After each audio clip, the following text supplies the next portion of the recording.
Auxilia a irmã que está querendo entrar ali, ó.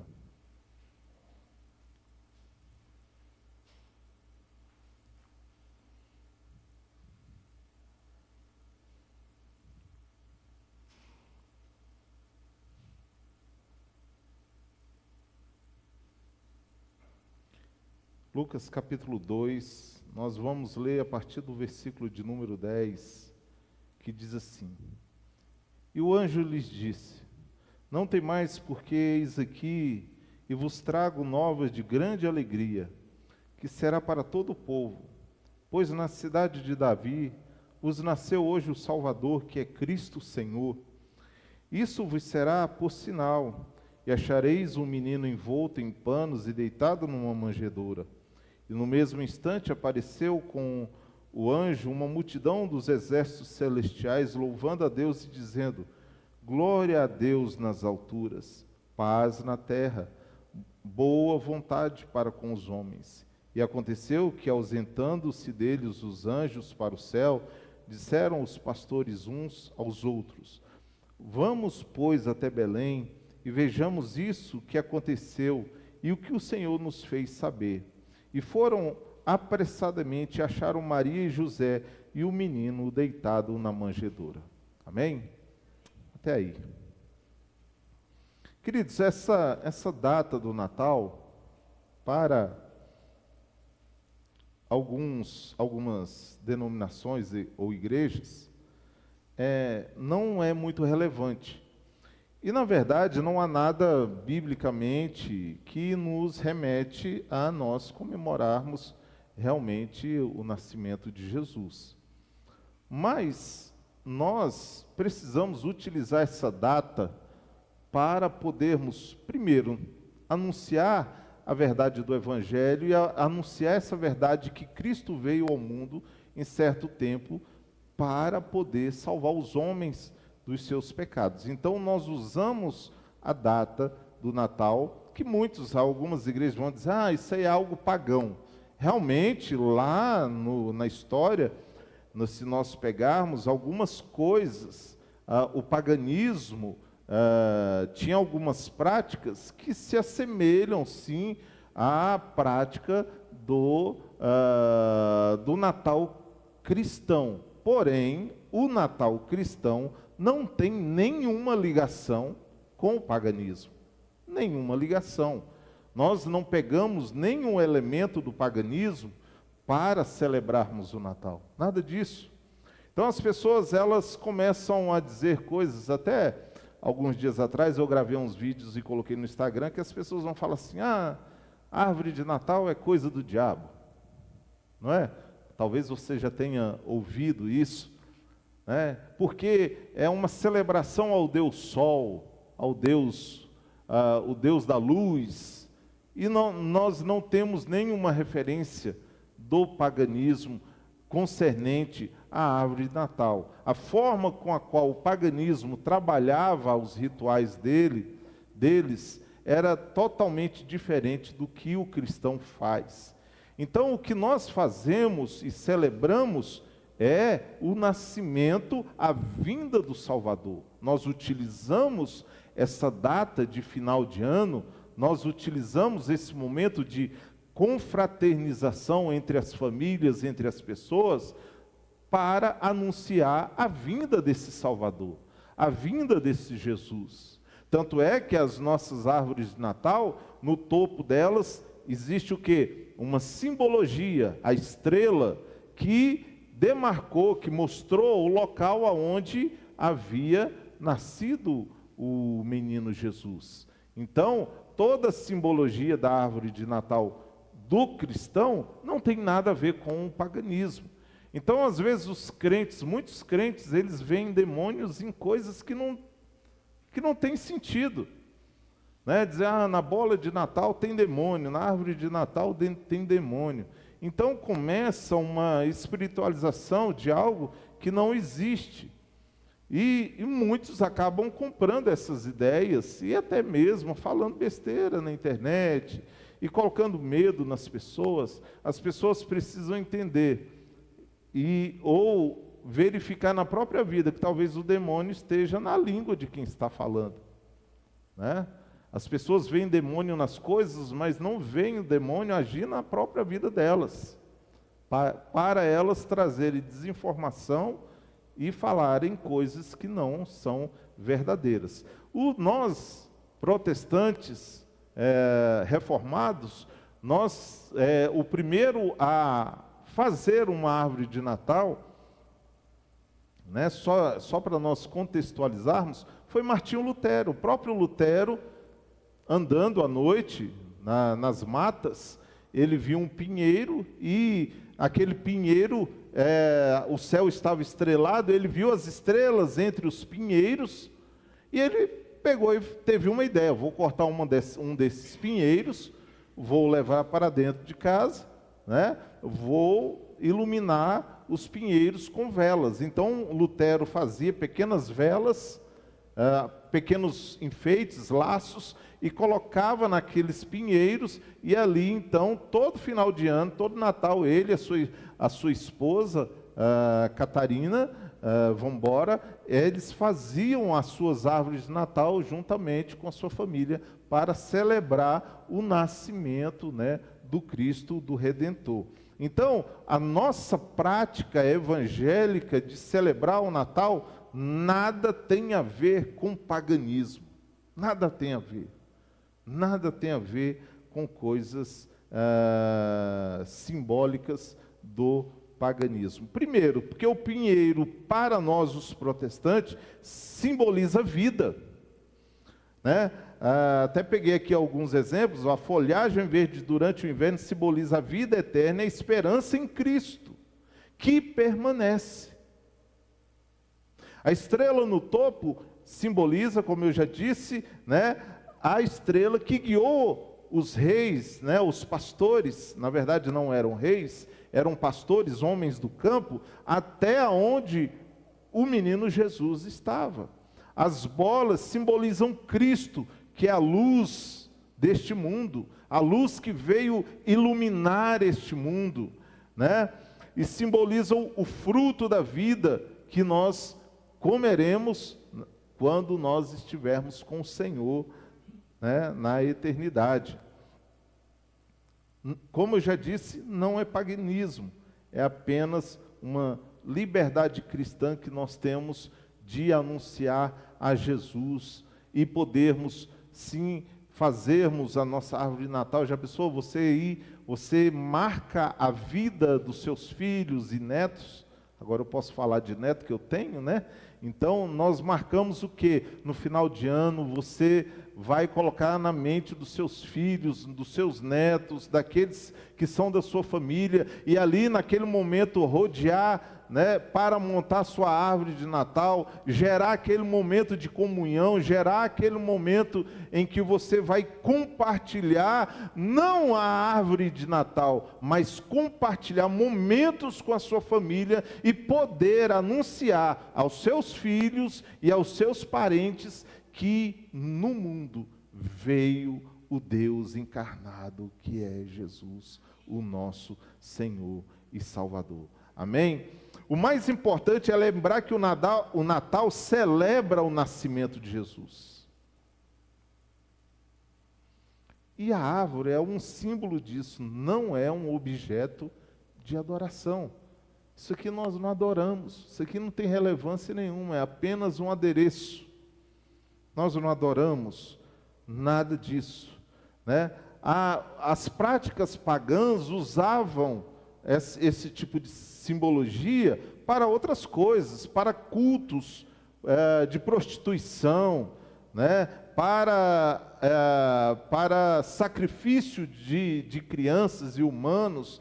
Nós não, nós celebramos a vida, nós celebramos o dono da vida, o Redentor que veio para nos dar vida e nos salvar dos nossos pecados. Nós também sabemos que essa data não é a data que Jesus nasceu. Mas 25 de dezembro não foi quando Jesus nasceu. Sabemos disso. Jesus nasceu entre junho e agosto, que foi o período em que fazia o recenseamento ou o alistamento militar em Israel. Então era entre junho e agosto. Jesus nasceu entre junho e agosto. Ninguém sabe a data, ninguém sabe o dia, ninguém sabe o mês, mas provavelmente tenha sido ou junho, julho ou agosto. Então, nós temos a plena certeza de que Jesus não nasceu em 25 de dezembro.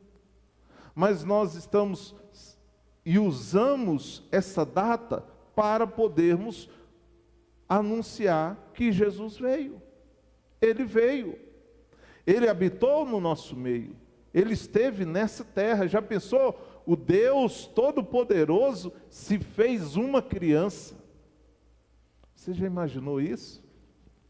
O Deus eterno, que Isaías diz lá, em Isaías capítulo 6, ele será príncipe da paz. 9, né? Isaías 9, 6 é da virgem. 9, que ele vai dizer que ele é Deus forte, príncipe da paz, pai da eternidade.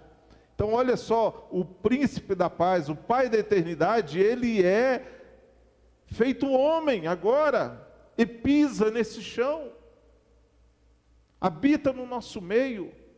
Deus se faz presente no meio de homens como nós.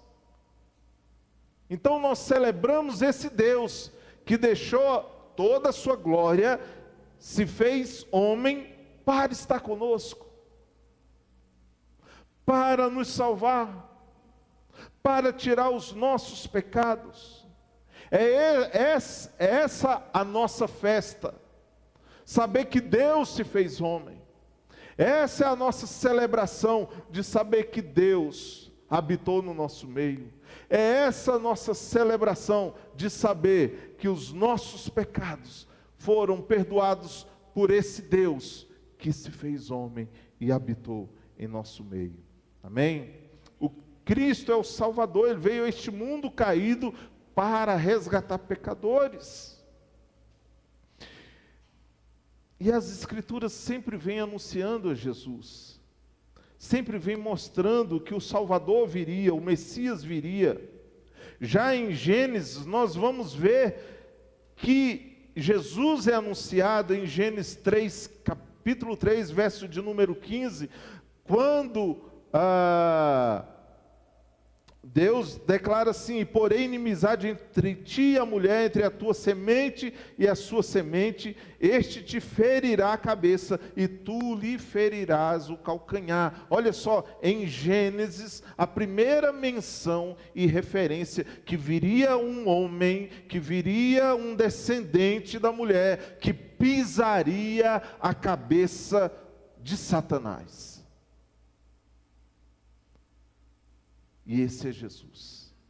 Precisamos entender que o Natal do cristão não se pode ser visto como o mundo trata. Infelizmente é o que acontece com as pessoas.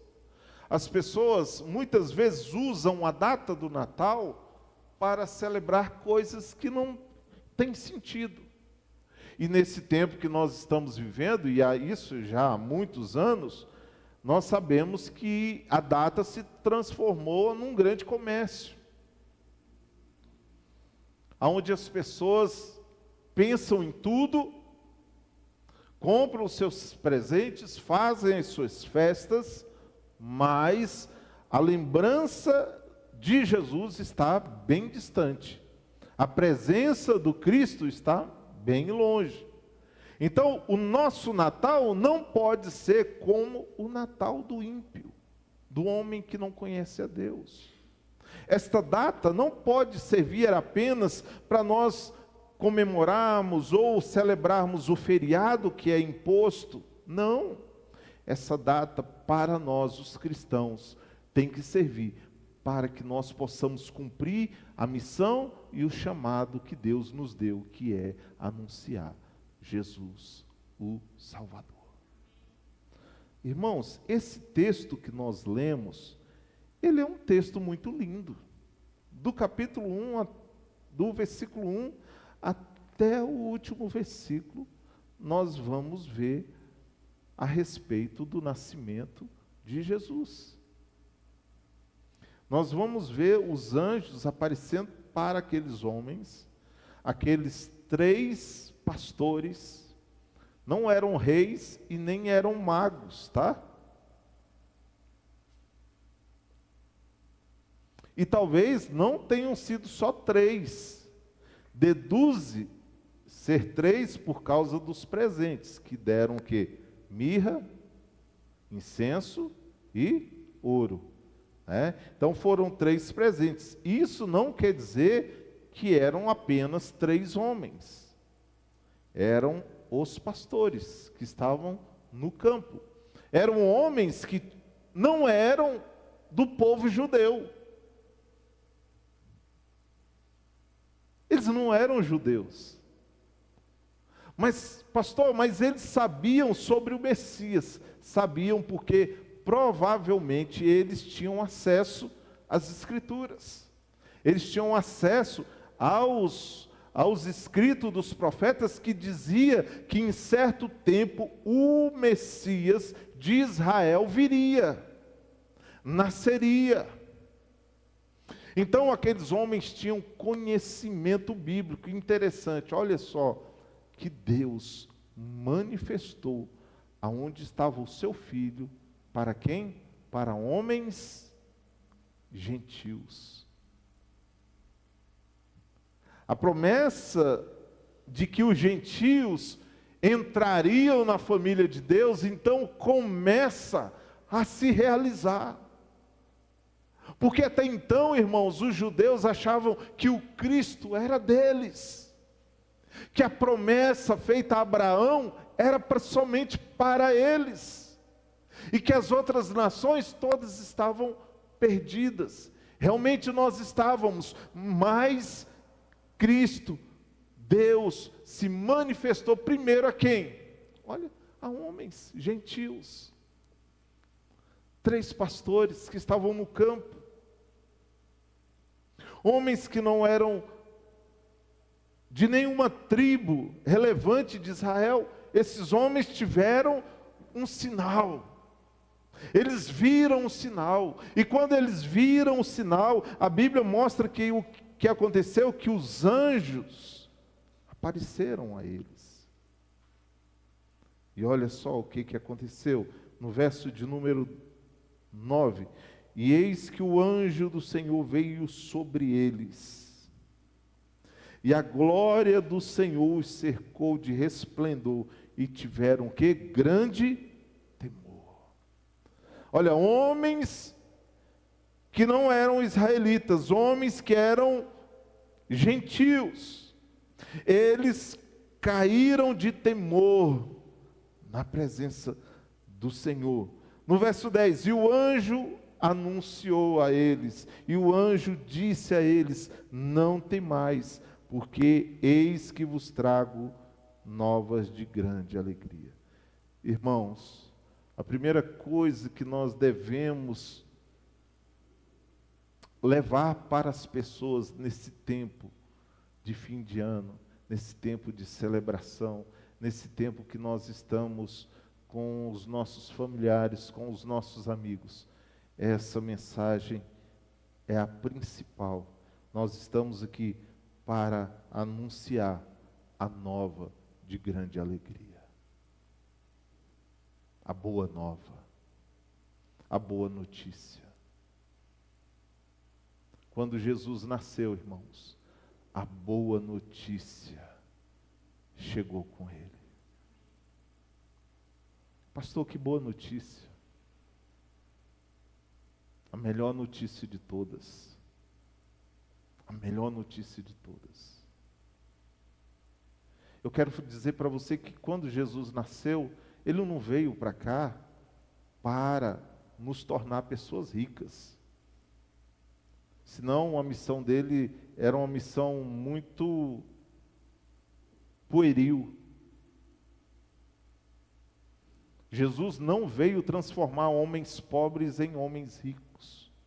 Como nós vemos igrejas aí, né? Ó, vem aqui, Jesus vai te transformar, vai prosperar a sua casa, vai te dar bens, você vai andar de carro novo. Vai não, irmão.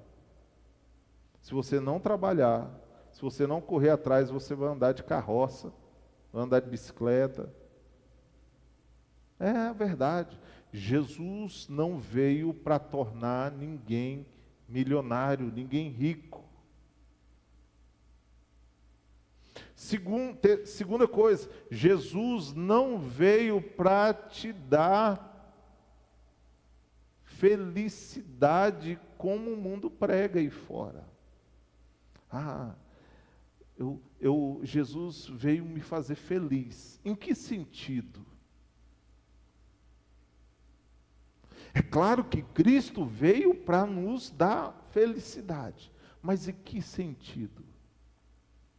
Porque as pessoas hoje, elas estão vivendo, nós estamos vivendo num tempo onde as pessoas têm muitos problemas emocionais. Sim ou não? Muitos. Muitas pessoas estão abarrotando os consultórios dos psicólogos, porque elas não conseguem lidar com as suas emoções. Elas não conseguem viver com os seus sentimentos.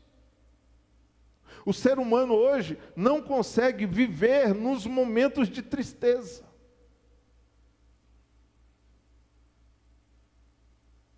Até quem é mais experiente aí que nem eu, sabe que nós vivemos em um tempo aí, na década de 70, 80, não havia psicólogo. E ressaltando, não tenho nada contra a psicologia, tá ok? Eu estou dizendo que nós precisamos lidar com as nossas emoções. Porque o próprio Jesus, que realmente nos dá uma vida, Ele vai nos dar uma vida plena. Mas essa vida plena, ela não está nesse mundo. Não está nessa vida. Esse Jesus, Ele veio e disse, olha, no mundo vocês vão ter aflição. No capítulo 5 de Mateus, Ele vai dizer, bem-aventurados os que choram. Ele vai dizer, bem-aventurados são vocês que serão perseguidos e matarão vocês por causa do meu nome. Olha o que Jesus está dizendo. Não, mas eu achei que eu ia me tornar crente, nada ia acontecer, eu não vou ficar doente, eu vou ficar rico, eu vou ter saúde emocional. Tem aquela brincadeira que as pessoas fazem, pegadinha do malandro, né? Te enganaram.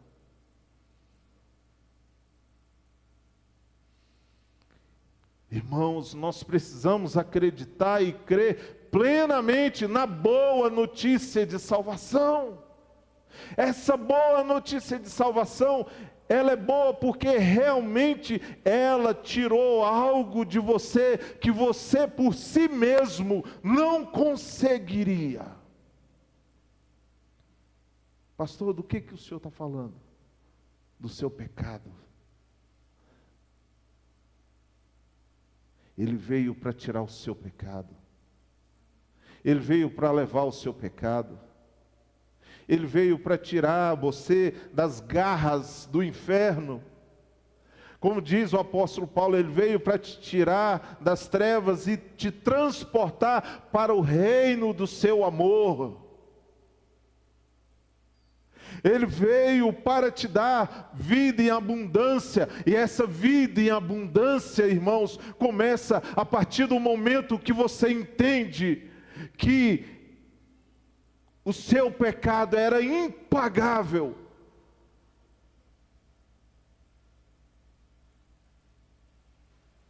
que a prisão que você estava preso era impossível de sair de lá, de ser tirado de lá.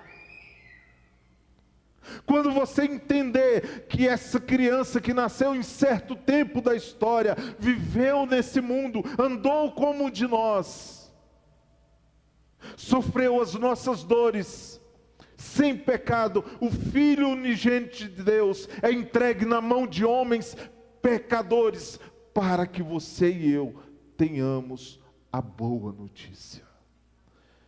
E a boa notícia do Natal é que você estava em trevas, e Ele manifestou a sua luz a você.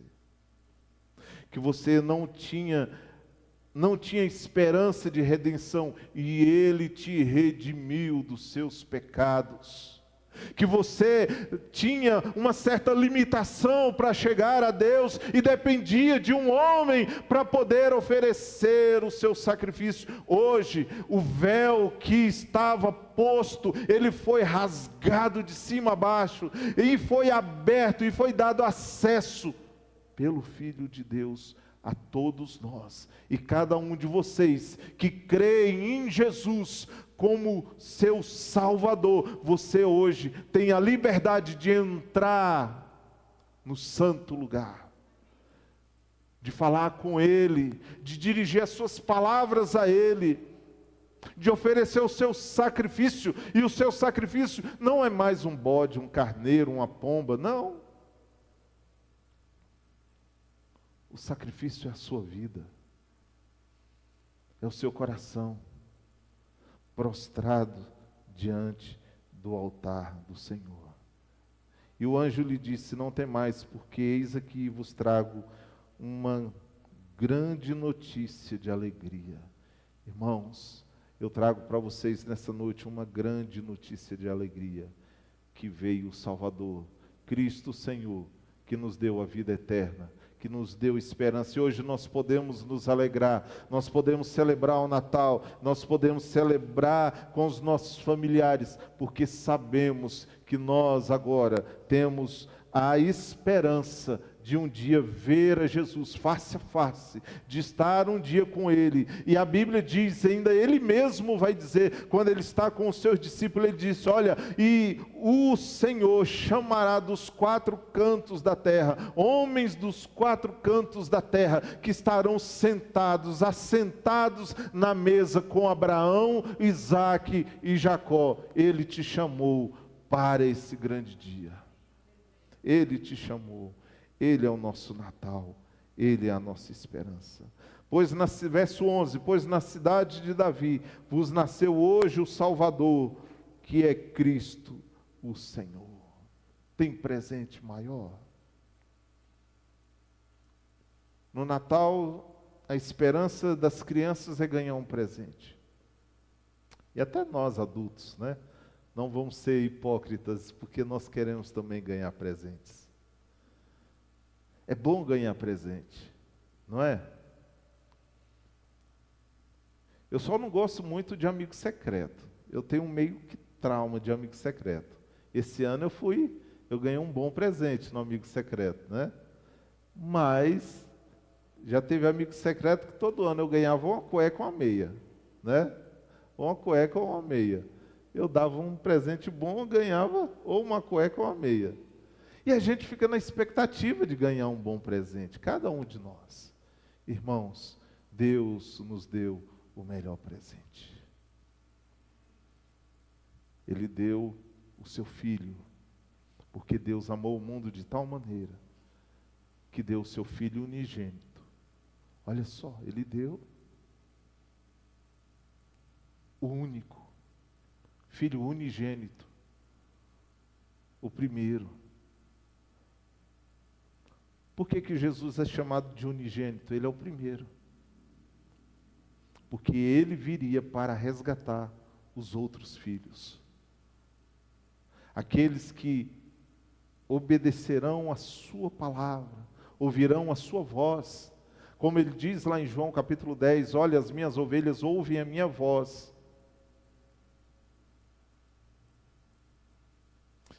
Elas me conhecem. Elas sabem quem eu sou. Meu irmão, se você está aqui hoje, e você ainda, no seu coração você diz, pastor, talvez eu ainda não tenho a certeza de que eu sou uma ovelha de Jesus. Eu quero te dizer, se nessa noite aqui você ouvir a voz desse Salvador, através da palavra, não vai vir uma voz do céu, vai falar com você, não. É a palavra de Deus que vai falar ao seu coração nessa noite. E vai mostrar, e vai te colocar contra a parede, para que você possa saber se você é ou não filho de Deus, se você ouviu ou não a voz de Deus, e a voz de Deus nessa noite está falando para você, que Ele, olha o que Ele disse para nós, não temas, porque eu enviei uma boa notícia para vocês, porque nasceu na cidade de Davi, o prometido, o profetizado,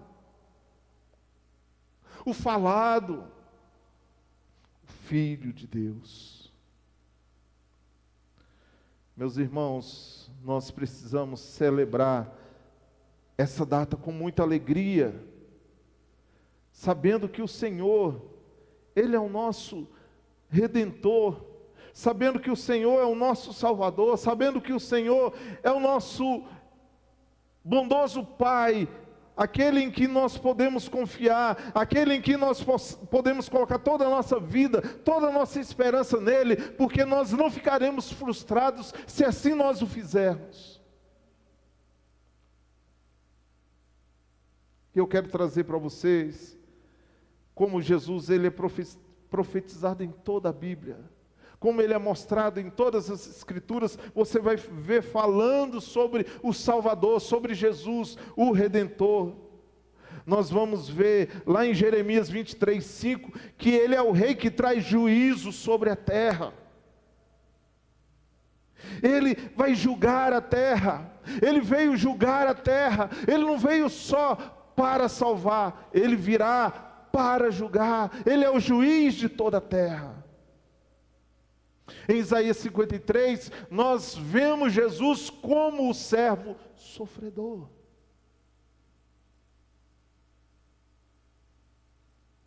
Nós vemos Ele como aquele que entregou a sua vida em resgate de muitos.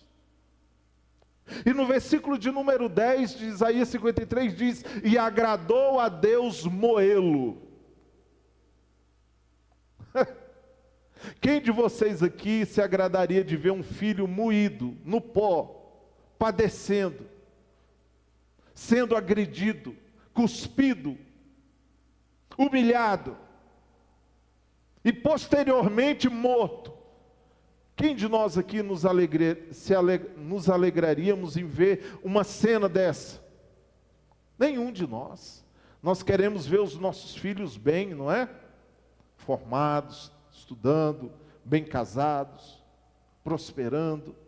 Queremos isso para os nossos filhos. Olha, a Bíblia diz em Isaías 53:10, e agradou a Deus moê-lo, ou feri-lo em algumas versões. Em outras versões vai dizer matá-lo. Agradou a Deus entregar Jesus na mão de pecadores.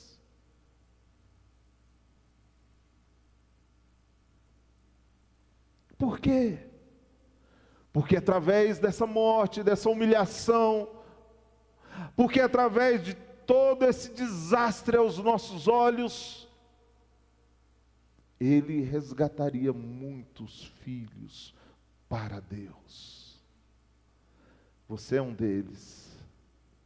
Vocês são filhos de Deus, resgatado por esse Cristo, moído por esse Cristo, que foi cuspido e foi rejeitado por muitos. Você foi escolhido por Deus. Isaías 7,14 vai dizer que Ele é o Deus conosco.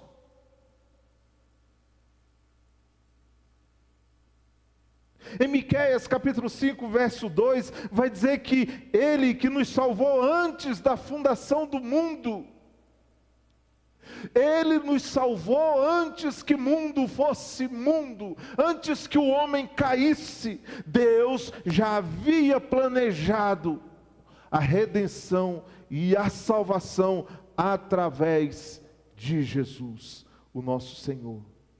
Zacarias capítulo 13, no verso 6, vai dizer que ele é o servo ferido. Olha os adjetivos que são usados para Jesus: o servo sofredor, o servo ferido. Mas em Malaquias 5,2 vai dizer que ele é o Rei eterno. Ele reinará eternamente. O trono que foi prometido a Davi, olha, Davi assentará um descendente no seu trono, e o reino desse descendente não terá fim. Ele é o Rei eterno, porque o reino dele não tem fim. No Novo Testamento nós vamos ver Jesus, o Verbo encarnado. João capítulo 1, verso 14, vai dizer que ele é o Verbo encarnado. No princípio era o Verbo, e o Verbo estava com Deus, e o Verbo é Deus. A palavra se faz carne e habita entre nós. No verso 14, e vimos a sua glória como a do unigênito Filho de Deus.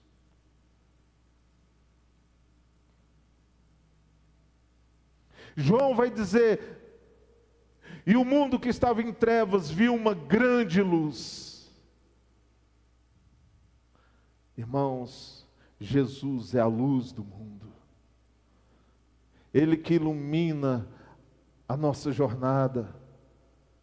Ele é aquela luz que o salmista diz: lâmpada para os meus pés é a tua palavra e luz para o meu caminho. Agora aqui, essa luz se faz carne e habita no nosso meio, e ela ilumina todo aquele que estava em trevas.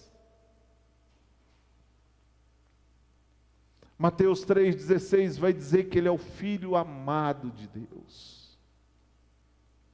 João 6,35, ele vai arrogar para si dizendo: eu sou o pão da vida. Você quer alimento nessa noite? Você quer saciar sua fome nessa noite? Venha a Jesus, Ele é o pão que nos alimenta, que sacia a nossa fome, que sacia essa sua fome. Talvez você está aqui, você olha assim e fala assim: que esperança eu tenho de viver? Que esperança eu tenho ainda para continuar a minha jornada, a minha vida? Que esperança a minha família tem? Jesus é o pão que nos alimenta, é o pão da vida, é o pão que faz com que nós possamos olhar para a vida, mesmo em meio às dificuldades e dores que nós sofremos, e olhar para Ele e encontrar nele esperança. Em João capítulo 1, verso 29, vai mostrar que Ele é o Cordeiro Pascal, o Cordeiro de Deus que tira o pecado do mundo. Quando João Batista avista Jesus e diz: eis o Cordeiro de Deus. Imagina a visão que João deve ter visto, né? Vindo ver Jesus, vindo ao encontro dele. Qualquer um de nós ficaria: não, olha, Jesus veio até mim. Ficaríamos soberbos. Quando Jesus chega diante de João, João diz assim: olha, eu que preciso ser batizado por ti, tu vens a mim, eu não sou digno nem de desatar suas sandálias. Ele é o Cordeiro Pascal. Filipenses 2:10 e 11 vai dizer que Ele é o Senhor soberano. Ele é o Rei soberano. Filipenses 2, a partir do verso 15, vai dizer que Ele é o Rei que abdicou de toda a sua glória. Olha só o que diz Filipenses 2:15. Haja em vocês o o mesmo sentimento que houve em Cristo Jesus, que sendo homem, que sendo Deus, não teve como usurpação ser igual a Deus. Antes, a si mesmo se humilhou, fazendo-se semelhante a homens. E Paulo continua dizendo assim, olha, e ele foi obediente até a morte de cruz. O próprio Deus se faz servo. Ele é o Deus que se faz servo. E em 2 Coríntios, capítulo 5, no verso de número 9 e 10, vai dizer que esse servo sofredor,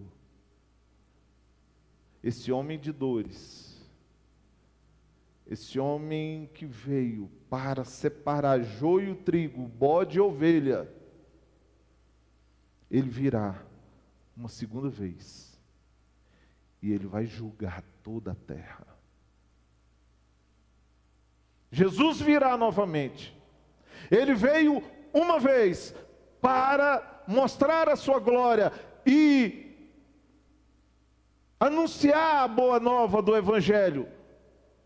Você que tem ouvido aqui, como diz, quando João escreve a carta, as 7 cartas às igrejas da Ásia, e João sempre encerrava suas cartas dizendo assim, quem tem ouvidos, ouça o que o Espírito diz à igreja.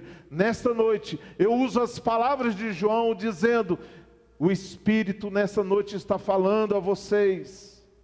Abram o coração de vocês, porque esse Jesus que veio como criança, viveu como homem, morreu pelos nossos pecados, ele foi assunto aos céus, está à destra de Deus Pai, e voltará a segunda vez para implantar o seu reino eterno, e ele julgará. A Bíblia, a palavra de Deus diz que todos estarão diante do trono dele,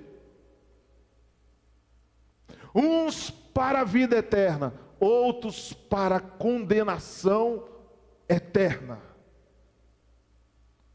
Essa é a boa notícia do Natal, irmãos. Essa é a boa notícia que Deus trouxe ao mundo. O mundo que estava em trevas, agora vê uma grande luz. Se você que aqui está hoje, você fala assim, pastor, eu ainda não vi essa grande luz, abra o seu coração. Ele é o pão da vida. Ele quer ter um encontro com você, assim como ele teve aquele encontro com aquela mulher no tanque. Aquela mulher samaritana. Jesus não ia passar por Samaria. Para chegar ao destino onde ele ia, não precisava ir por Samaria. Mas ele tinha uma missão em Samaria. Ele foi até lá. Ele encontrou com aquela mulher que tinha muitas dúvidas. Aquela mulher que estava à margem da sociedade, que não tinha mais esperança. O mundo que estava em trevas viu uma grande luz. Aquela mulher pôde ver a luz. Aquela mulher pôde beber a água que jorrava para a vida eterna. Aquela mulher pôde comer esse pão que tira, que mata a nossa fome. E nessa noite nós estamos aqui, irmãos, para celebrar esse Jesus que mata a nossa fome, que tira a nossa sede. Esse Jesus que manifestou a sua luz e nos dá uma vida eterna. Você quer experimentar a vida eterna? Olhe para Jesus. Você quer experimentar a salvação? Olhe para Jesus. Você quer ter uma vida abundante? Olhe para Jesus. Pastor, eu estou passando por um sofrimento que o Senhor não pode imaginar. Meu irmão, eu quero te dizer que no sofrimento, Jesus é a única solução para nós.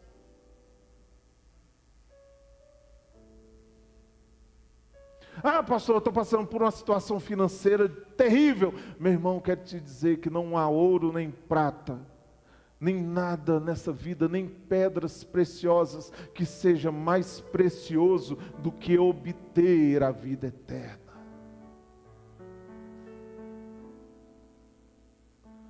Ah, pastor, mas a minha família está assim. Meu irmão, minha irmã, venha a Jesus, que você vai ver a sua família aos pés do Senhor. Venha a Ele. Venha a Ele nesta noite, coloque seu coração na presença dEle, coloque a sua vida diante dEle e diga: nesta noite eu saio daqui crendo que a boa notícia me foi dada e eu quero crer nessa boa notícia. Meu irmão, a melhor coisa que aconteceu na minha vida foi ter um dia visto, lido essa boa notícia e crido nessa boa notícia.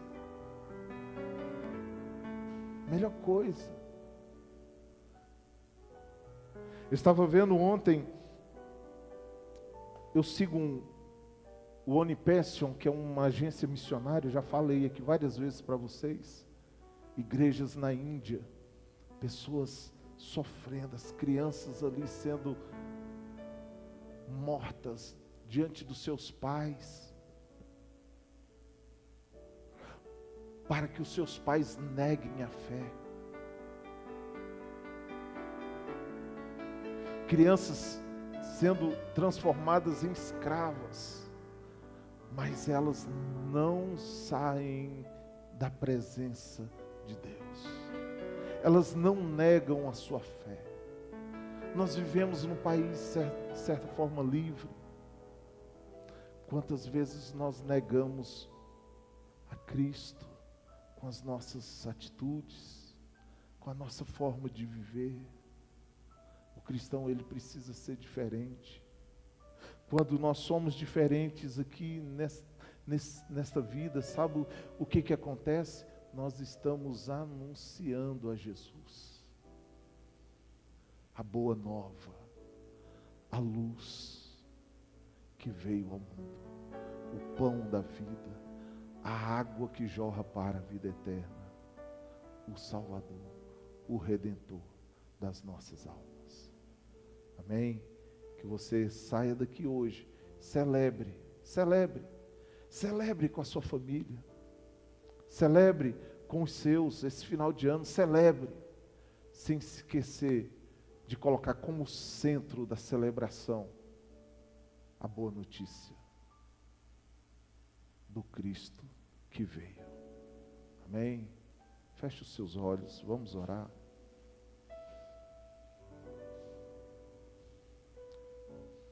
Senhor, nós somos gratos a Ti, porque nos foi dada a boa notícia, a boa notícia de salvação. O Senhor não veio a esse mundo para atender os nossos caprichos, não. O Senhor veio a esse mundo para nos redimir dos nossos pecados, para nos libertar das garras de Satanás, para nos dar vida eterna. O Senhor é a luz que ilumina a nossa vida, o nosso caminho. O Senhor nos deu o maior presente que nós podemos ter, que é a salvação. Olha, presente que nós não merecíamos. O que nós merecíamos, que o nosso pecado nos garantia, era que nós estávamos perdidos e não havia esperança alguma. O Senhor veio como esperança para nós. E nós estamos aqui hoje, felizes, alegres, por sabermos que no Senhor nós temos vida eterna. No Senhor nós temos o maior presente, o melhor presente que alguém pode ganhar, que é a salvação. É Jesus morando dentro do nosso coração, o Espírito Santo habitando em nós. Abençoa os teus filhos e filhas que aqui estão, que eles possam ter, ó Deus, momentos de alegria com seus familiares, se alegrarem no Senhor, anunciando a boa nova. Possamos ter um final de ano abençoado pelo Senhor, e que possamos entrar o ano de 2026, ó Deus, com a esperança de que grandes coisas o Senhor tem para nós, como igreja, e para nós individualmente, nas nossas vidas pessoais. Nós oramos, gratos a Ti, em nome de Jesus Cristo. Amém. Que a graça do Senhor Jesus, o amor de Deus e as doces consolações do Espírito Santo seja com toda a igreja.